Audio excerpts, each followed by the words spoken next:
കക്കാടംപൊയിലിൽ അനുമതിയില്ലാതെ കുന്നിടിച്ച് നിരത്തി നിർമ്മാണ പ്രവൃത്തികൾ നടക്കുന്നതായി പരാതി. പാരിസ്ഥിതി ദുർബല മേഖലയിലാണ് വലിയ തോതിൽ മണ്ണിടിച്ച് നിർമ്മാണ പ്രവൃത്തികൾ നടക്കുന്നത്. ചാലിയാർ പഞ്ചായത്തിലെ 1-ാം വാർഡിൽ ഉൾപ്പെട്ടതും കക്കാടംപൊയിൽ അങ്ങാടിയോട് ചേർന്ന് കിടക്കുന്നതുമായ പാരിസ്ഥിതി ദുർബല മേഖലയിലാണ് വലിയ തോതിൽ മണ്ണിടിച്ച് നിർമ്മാണ പ്രവൃത്തികൾ നടക്കുന്നത്. സബ് കളക്ടർ ഉൾപ്പെടെയുള്ളവരെ ഫോണിൽ വിളിച്ച് അനധികൃതമായി പ്രവൃത്തികൾ നടക്കുന്നുണ്ടെന്ന് അറിയിച്ചിട്ടും നടപടി എടുക്കുന്നില്ലെന്നും പ്രദേശവാസികൾ പറയുന്നു. എടപ്പാളിലെ ഒരു പ്രവാസി വ്യവസായിയുടെ സ്ഥലത്താണ് പ്രവൃത്തി നടക്കുന്നതെന്നും പ്രദേശവാസികൾ പറയുന്നുണ്ട്. കുന്നിടിച്ച് നിർമ്മാണ പ്രവൃത്തികൾ നടത്താൻ അനുമതി നൽകിയിട്ടുണ്ടെങ്കിൽ വില്ലേജ് ഓഫീസർ ഇക്കാര്യം രേഖാമൂലം അറിയിക്കണമെന്നും പ്രദേശവാസികൾ ആവശ്യപ്പെടുന്നു.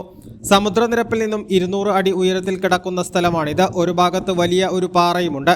ഇതിന്റെ അടിവാരത്ത് വ്യാപകമായി മണ്ണിടിക്കുന്നത് പരിസ്ഥിതിക്ക് കോട്ടം വരുത്തുന്നില്ലെന്ന് ഉറപ്പുവരുത്തേണ്ടത് റവന്യൂ, ജിയോളജി വകുപ്പുകളാണ്. എ+ vision, Chaliyar. Super absorbent Poppies diapers.